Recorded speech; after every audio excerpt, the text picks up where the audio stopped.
Bayrambaşı айтыңызчы, улуттук валютаны бекемдөөгө конкреттүү түрдө кандай иштерди алып баратасыздар?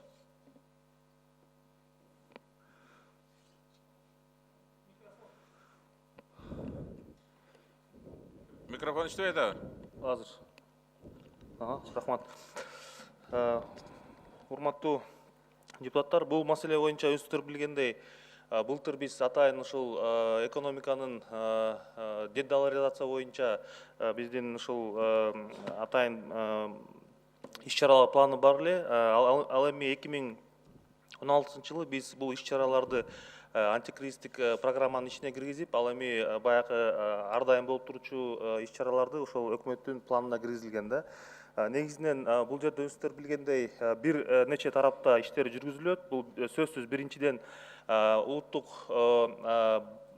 банк менен жана ушул өкмөттүн ортосундагы жыл сайын чыгарылчу бул кош совместное заявление деп коебуз, ошол жыл сайын кабыл алынат. Бул заявлениеде болсо негизги ушул биздин акча жана кредит саясаты боюнча жана салык бюджет саясаты боюнча негизги параметрлер макулдашып, ал заявление чыгарылат. Андан тышкары бул жерде өздөрү билгендей улуттук банк аркылуу бир нече ошол встроенный өзлөрүнүн инструменттери бар. Бул ошол улуттук валютанын кескин түрдө баасынын секирек болушу же болбосо өзгөрүп кетүүсүн мындай сглаживание кылып басаңдатуучу механизмдери бар. Бул ар дайым улуттук банк аркылуу жүргүзүлүп турат.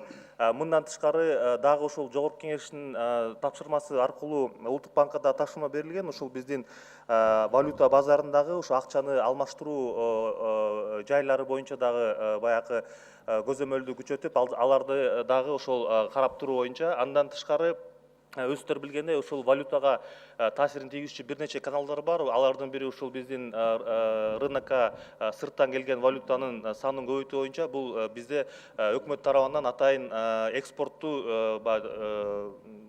өнүктүрүү боюнча программасы кабыл алынган. Ал тармакта дагы ошол экспортту кантип илгерилетип же болбосо көбөйтүп жана ошол жаңы рынокторго товарлар чыгаруу боюнча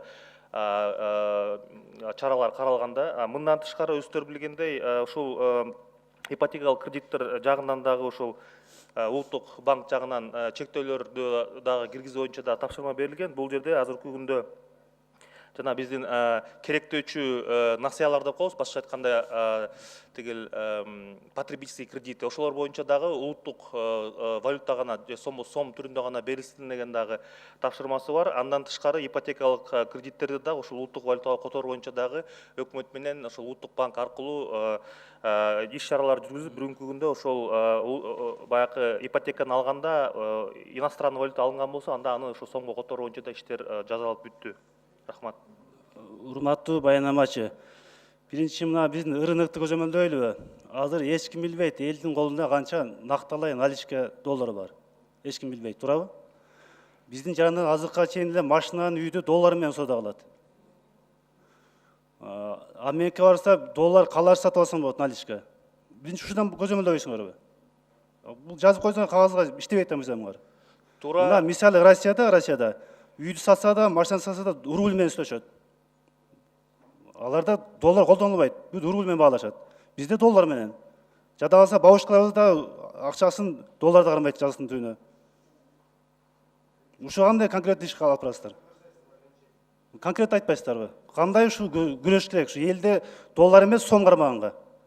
Бул жерде биз айта кеттик, ушул мына биз кабыл алган программанын бирден ошолордун арасындагы бирден бир чаралардын ушул биз азыр киргизип аткан өзгөртүүлөр. Башкача айтканда бул жерде биз ошол жоопкерчилик жагында карап атабыз да, ошол биздин мыйзамдар негизинен бар. Бул жерде улуттук банк тууралуу мыйзамды кабыл алганбыз. Мен жана жогору айта кеттим. Бул 2016 жылдын 28 сентябрында кабыл алынды.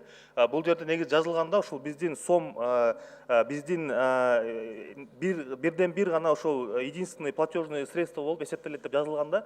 Андан тышкары биздин ошол мамлекеттик тил жөнүндөгү мыйзам бар. Ал жерде да жазылган ушул товарларды биз алып келгенде жанакыл информационный баягы этикеткаларда же болбосо маркировкада биз жүргүзүп атканда ошол жерде дагы ошол мамлекеттик тилде көрсөтүлсүн деп берилген. Ал эми ошол биз азыркы улуттук валютаны чыңдоо боюнча өзгөртүүлөрдү киргизгенде ошол жоопкерчиликти күчөтүп атабыз да. Бул жерден ошол улуттук валютаны колдонуш керек. Биздин операция кылгандан кийин ошол ички рынокто болсо толугу менен сомго болуш керек деген ишти сунуштадык да. Бирок сиз айткан маселе туура. Анткени деген биз негизинен бул эле баягы жоопкерчилигин карабай, биз деген ошол туура маалыматты элге жеткирип түшүндүрүү иштерин дагы күчөтүү боюнча дагы атайын тапшырма берилген өкмөт тарабынан. Азыркы күндө улуттук банк менен жана ушул биздин ушул профилдик министерство аркылуу ошол маалыматты элге жеткизип атабыз. Сиз айткан маселе туура. Анткени деген ошол кээ бир учурларда базарда мисалга алсак машинени доллар менен көрсөткөндө ал товар катары ошол биздин өлкөнүн ичиндеги айланчу товар болгондуктан ага доллар менен төлөөнүн мындай кажети деле жок да. Ошондуктан биз туура маселени баягы түшүндүрүү боюнча ошол элге дагы маалымат берип атабыз да.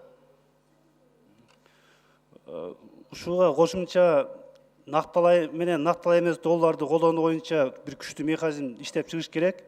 Элдерибиз алын жетинче колунда акча жүгүртүүсүн сом менен кармаш керек. Ушуга күчтүү механизм ойлоп таап кошуп койсоңуздар, анан биздин улуттук валютабыз бекемдетилет. Рахмат.